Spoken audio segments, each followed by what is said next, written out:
इस कहानी की शुरुआत में मेड्रासा नाम की एक लड़की को दिखाया जाता है जो कि एक शार्प शूटर है। वो पिछले कई घंटों से एक टनल में छुपी हुई है। दरअसल वो यहाँ अपने शिकार का इंतजार कर रही होती है। राजा को पास ही के एयरपोर्ट पर एक गवर्नमेंट ऑफिसर को मारने का टास्क दिया गया है। अब इसके कुछ देर बाद रनवे पर एक प्लेन लैंड करता है। तब राजा अपने टारगेट को ढूंढ लेती है। जैसे ही उसे टारगेट नजर आता है वो कई किलोमीटर दूर से एक ही शॉट में उसे खत्म कर देती है। राजा अपना काम इतनी सफाई और बारीकी से अंजाम देती है कि वहाँ मौजूद गार्ड्स को भी पता नहीं चलता कि गोली कहां से आई। अब मिशन कंप्लीट करने के बाद ड्रासा अपनी मां की कब्र पर जाती है जहां उसका फादर पहले से ही मौजूद होता है। यहाँ हमें ड्रासा के बारे में एक अजीब बात पता चलती है। वो जब भी कभी किसी को मारती है तो उस बुलेट का कवर रख लेती है। वो ये बुलेट का कवर अपने फादर को दे देती है। दरअसल ड्रासा एक कॉन्ट्रैक्ट किलर है। वो पैसों के लिए लोगों को मारती है। उसे लोगों की जान लेना पसंद नहीं होता, लेकिन ये उसका पेशा बन चुका है क्योंकि यही काम करने के उसे कुछ पैसे मिलते हैं। वो बुलेट कवर अपने फादर को देखकर अपना दुख कम कर दिए। रासा अपने फादर को बताती है कि मुझे एक नया प्रोजेक्ट मिला है जो पूरे 1 साल चलेगा, शायद मैं आपसे मिल ना पाऊं। इस बात से उसके फादर दुखी हो जाते हैं। वो कहते हैं कि तुम हर साल आती हो और मुझे गोलियां देती हो, मगर अगले साल ऐसा नहीं होगा। मेरा कैंसर लास्ट स्टेज पर है, मेरे पास अब वक्त नहीं बचा। अगर मैं बीमारी से नहीं मरा तो 14 फरवरी को मैं खुद ही अपनी जान ले लूंगा। वो कहते हैं कि अब जीने की कोई वजह नहीं बची क्योंकि उसकी वाइफ मर चुकी है और उसकी बेटी साल में सिर्फ एक ही बार उससे मिलती है। ये बात सुनकर ड्रासा की आंखों में आंसू आ जाते हैं, लेकिन वो मजबूर है, उसे अपने मिशन पर जाना ही होगा।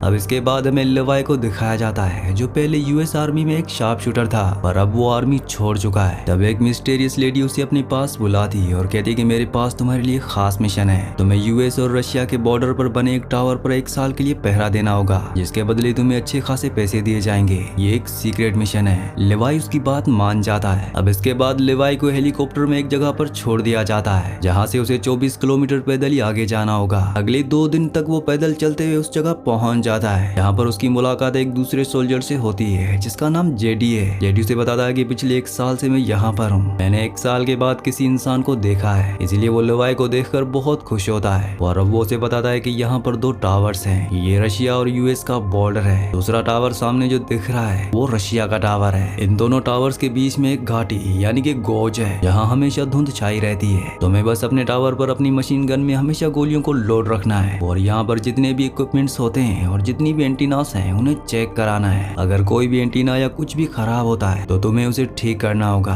साथ ही अगर तुम कभी सायरन्स की आवाज सुनो तो जल्दी से भागकर इसी टावर पर आ जाना। यहाँ पर लेवाई से पूछता है कि इतनी सिक्योरिटी किसके लिए है, यहाँ पर ऐसी कौन सी चीज है। और अब जेडी एक बॉम्ब को उस घाटी में फेंकता है। जब बॉम्ब घाटी में नीचे जाने के बाद ब्लास्ट होता है तो वहाँ से बहुत ही खतरनाक क्रिएचर्स की आवाज आती है। यानी कि उस घाटी के अंदर कोई तो ऐसी चीज है जिसे ना तो रशिया और ना ही यूएस चाहता है कि वो ऊपर आए। और अब वो लेवाई को सारी इन्फॉर्मेशन देने के बाद यहाँ से जाने की तैयारी करता है। उसे लेने के लिए एक हेलीकॉप्टर आता है जिसमें एक सोल्जर होता है जो जेडी को ऊपर रस्सी से खींचता है और उसे उसकी इन्फॉर्मेशन पूछता है। और जब सोल्जर को यकीन हो जाता है कि जेडी वही है जो पिछले 1 साल से यहाँ टावर पर ड्यूटी कर रहा था तो वो उसे धक्का देकर उसी घाटी में गिरा देता है जहाँ से खतरनाक क्रिएचर्स की आवाज आ रही थी। इसका मतलब ये है कि यहाँ पर ड्यूटी देने वाला इंसान कभी आम इंसानों के बीच में जाकर नहीं रह सकता। अब इसके बाद लेवाई अपने काम पर लग जाता है। उसका काम होता है कि वो यहाँ पर हर एक चीज की देखभाल करे और महीने में एक बार यहाँ की सारी इन्फॉर्मेशन को रेडियो से आगे पास ऑन करना। लेकिन लेवाई इस काम से बहुत ज्यादा बोर हो चुका है। एक दिन वो सामने के टावर पर अपनी दूरबीन से एक लड़की को देखता है। ये लड़की और कोई नहीं बल्कि ड्रासा होती है जो उसी की तरह एक शार्प शूटर है, पर ये दोनों अलग अलग कंट्रीज के लिए काम करते हैं, इसीलिए इन्हें आपस में कांटेक्ट करने की इजाजत नहीं होती।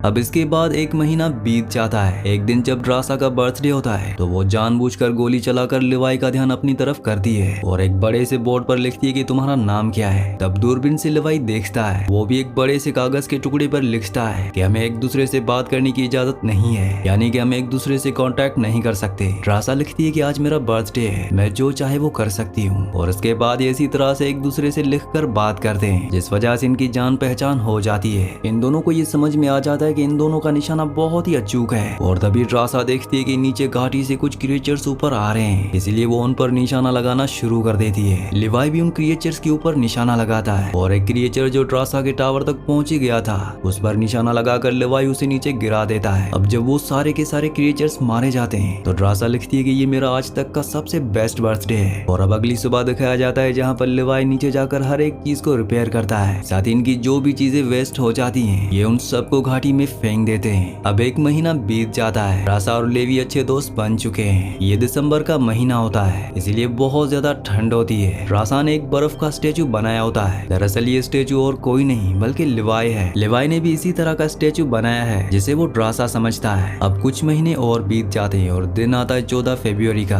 आज रासा बहुत ज्यादा उदास होती है क्योंकि उसे पता है कि अब तक उसके फादर ने अपनी जिंदगी का खात्मा कर दिया होगा। वो लिवाई को देखकर कहती है कि आज मेरी जिंदगी का बहुत ही मुश्किल दिन है, काश मेरे पास कोई अपना होता। लिवाई अब फैसला कर लेता है कि वो किसी भी कीमत पर ड्रासा से मिलने जाएगा और घाटी की दूसरी तरफ जो टावर है वहाँ पर जाएगा। वो गन से एक मोटी तार को उस तरफ भेजता है जिसे ड्रासा एक मजबूत पेड़ के साथ बांध देती है और अब लिवाई उस तार से दूसरी तरफ पहुंच जाता है। ये पहली बार होता है जब ये दोनों एक दूसरे के सामने हैं। ये दोनों एक दूसरे को देखकर बहुत खुश होते हैं। रात को ये दोनों डिनर करने के लिए बैठते हैं जहाँ ये एक दूसरे को अपने बारे में सब कुछ बताते हैं। इसके बाद ये डांस भी करते हैं। दरअसल अब ये दोनों एक दूसरे को पसंद करते हैं। अब एक रात एक साथ गुजारने के बाद अगली सुबह एक बार फिर से लिवाई अपने टावर की तरफ जाने लगता है, लेकिन तभी उसकी जो वायर होती है जिसे वो लटक कर जा रहा होता है वो एक लटके हुए बॉम्ब से टकरा जाती है जिससे एक बहुत बड़ा ब्लास्ट होता है। ब्लास्ट होने की वजह से वायर टूट जाता है और वो सीधा घाटी में जाकर गिरता है। उसे बचाने के लिए ड्रासा भी पैराशूट लगाकर हथियार लेकर घाटी में कूद जाती है और नीचे पानी में गिर जाती है। दरअसल घाटी में चारों तरफ पीले रंग की धुंध छाई होती है। वहाँ पर उसे लिवाई दिखाया जाता है जो एक पेड़ से उल्टा लटका हुआ होता है। तभी एक क्रिएचर उसे खाने के लिए उसकी तरफ बढ़ता है पर लिवाई उसे गोली मार देता है जिससे वो पेड़ से नीचे गिर जाता है और तभी पेड़ के अंदर से अजीब सी हड्डियां निकलती हैं जो उसे मारने की कोशिश करती हैं, पर ड्रासा वहां पर आकर उसे बचा लेती है। और अब घोड़े पर बैठकर अजीब से क्रिएचर्स आते हैं जो उन पर हमला करते हैं, पर ये दोनों के दोनों बहुत ही अच्छे शार्प शूटर्स हैं, इसलिए ये उनका खात्मा कर देते हैं।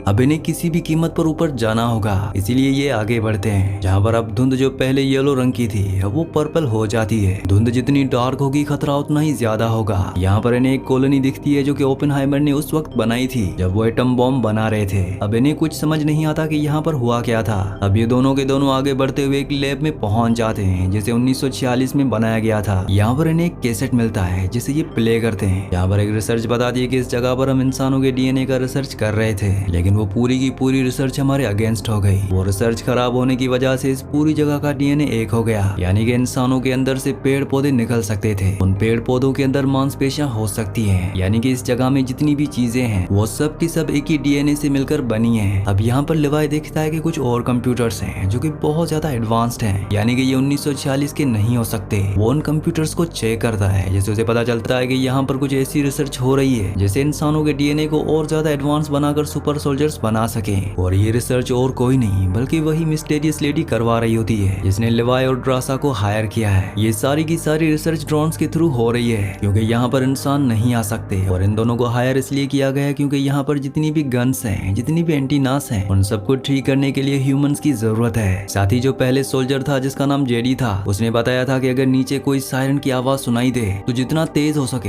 इस जगह से भाग जाना। दरअसल यहाँ घाटी में एक बहुत बड़ी मिसाइल होती है और अगर वो मिसाइल फटेगी तो 2.5 किलोमीटर के रेडियस में सब कुछ तबाह हो जाएगा और ब्लास्ट होने से पहले सायरन बजेगा। साथ ही इस जगह के बारे में दोनों ही गवर्नमेंट्स को कुछ भी पता नहीं होता। वो मिस्टीरियस लेडी सीक्रेटली इस काम को करवा रही होती है। अब ये सारा सच जान चुके हैं, पर इन्हें किसी भी कीमत पर यहाँ से निकलना होगा। ये जब यहाँ से आगे बढ़ते हैं तो कुछ क्रिएचर्स आकर इनके बैग को उनके सामने रख देते हैं जिनमें इनकी गन्स की गोलियां हैं। इन्हें गोलियों की जरूरत है, इसलिए ड्रासा धीरे धीरे बैग की तरफ बढ़ती है, पर इससे पहले कि वो बैग लेकर वापस आती एक क्रिएचर उसे खींचकर अपने साथ और भी अंदर ले जाता है और ये रेड जोन होता है, यानी कि यहाँ पर खतरा और भी ज्यादा है। और अब वो क्रिएचर ड्रासा के सामने आता है। दरअसल वो उसका DNA चेक कर रहा होता है और ये क्रिएचर और कोई नहीं बल्कि यहाँ ऊपर जो टावर है उसका पहला सोल्जर था जो इन्फेक्टेड होने की वजह से पूरी तरह से बदल चुका है। उसके अंदर इंसानों के साथ साथ पेड़ पौधों का DNA भी है और अब ड्रासा उसके ऊपर हमला कर देती है। वो भी ड्रासा को मारना चाहता है, पर इससे पहले कि वो ड्रासा को नुकसान पहुंचाता यहाँ पर लिवाई आ जाता है जो उस क्रिएचर पर गोलियां चलाकर उसे खत्म कर देता है। अब इन्हें यहाँ के बारे में और भी ज्यादा इन्फॉर्मेशन मिलती है, जिसे इन्हें पता चलता है कि वर्ल्ड वॉर 2 के वक्त यहाँ पर बायो वेपन्स बनाए जा रहे थे, पर अर्थक्वेक आने की वजह से यहाँ पर जितने भी बायो वेपन्स थे वो सब के सब लीक हो गए, जिस वजह से यहाँ का पूरा एटमॉस्फेयर इन्फेक्टेड हो गया। ये दोनों के दोनों किसी भी कीमत पर यहाँ से ऊपर जाना चाहते हैं। इनके सामने एक बहुत बड़ा पेड़ होता है जिसके इंसानों की तरह अलग अलग ऑर्गन्स होते हैं, क्योंकि यहाँ हर एक चीज का DNA एक ही है। इंसानों के अंदर पेड़ पौधों का DNA है और पेड़ों पौधों के अंदर इंसानों का। अब ये धीरे धीरे बड़ी सेफ्टी तेजी से आगे बढ़ना शुरू करते हैं। तभी गलती से ड्रासा का पैर एक ऑर्गन के ऊपर पड़ जाता है, जिस वजह से वो पूरा का पूरा पेड़ एक्टिव हो जाता है। वो उनके ऊपर हमला कर देता है, पर लेवाई उस पेड़ को आग से जला देता है। आगे बढ़ते हुए इन्हें एक जीप मिल जाती है और अब ये दोनों के दोनों उस जीप पर बैठकर बड़ी तेजी से यहाँ से निकलकर आगे बढ़ जाते हैं और ये पर्पल जोन में पहुंच जाते हैं, जहाँ से इन दोनों ने अपने सफर को शुरू किया था। इन्हें वहाँ ऊपर से लटकी हुई वो वायर मिल जाती है, जिसके थ्रू ये ऊपर जा सकते हैं। इसलिए यहाँ पर लेवाई अपनी जीप को वायर के साथ बांध देता है और अभी भी घाटी के खतरनाक क्रिएचर्स जीप के साथ लटके हुए होते हैं, जो इन्हें मारना चाहते हैं। लेवाई बड़ी चालाकी से जीप के पेट्रोल के टैंक को फोड़कर उन सबको जलाकर खत्म कर देता है। ये दोनों के दोनों किसी तरह से गोज से बाहर निकल आते हैं। ऊपर आने के बाद ये दोनों तय करते हैं कि अभी इस टावर पर और ज्यादा वक्त नहीं रुकेंगे, लेकिन सबसे पहले लेवाई अपने टावर पर जाकर उसे ब्लास्ट करना चाहता है। साथ ही वहाँ से वो उस मिसाइल को भी एक्टिवेट कर देगा जो नीचे गोर्ज में है, ताकि नीचे हर एक चीज, हर एक क्रिएचर पूरी तरह से हमेशा के लिए खत्म हो जाए। ड्रासा कहती है कि मेरे पास एक ऐसी सीक्रेट जगह है जहाँ पर हमें कभी कोई नहीं ढूंढ पाएगा। और अब लेवाई अपने टावर पर वापस चला जाता है, लेकिन वो मिस्टीरियस लेडी जिसने उसे हायर किया है, उसे लेवाई के इरादों के बारे में पता चल जाता है। वो लेवाई को रेडियो से कांटेक्ट करके पूछती है कि क्या तुम नीचे गए थे, हमारे कंप्यूटर्स को किसी ने एक्टिवेट किया है। लेवाई कहता है कि नहीं। वो कहती है कि अगर तुम नहीं गए तो जरूर सामने जो दूसरा टावर है वहाँ से कोई नीचे गया होगा, अब तुम्हें उसे किसी भी हाल में खत्म करना होगा। लेवाई कहता है कि ठीक है। लेवाई यहाँ पर अपने सभी बॉम्ब्स को एक्टिवेट कर देता है, साथ ही उस टावर को भी जो नीचे मिसाइल के साथ कनेक्टेड है। पर यहाँ पर उस मिस्टीरियस लेडी को पता चल जाता है कि लेवाई और दूसरे टावर में जो लड़की है, ये दोनों आपस में मिले हुए हैं और ये जल्दी यहाँ से भागने वाले हैं, क्योंकि उसने लेवाई और ड्रासा की फोटो एक साथ देख ली होती है।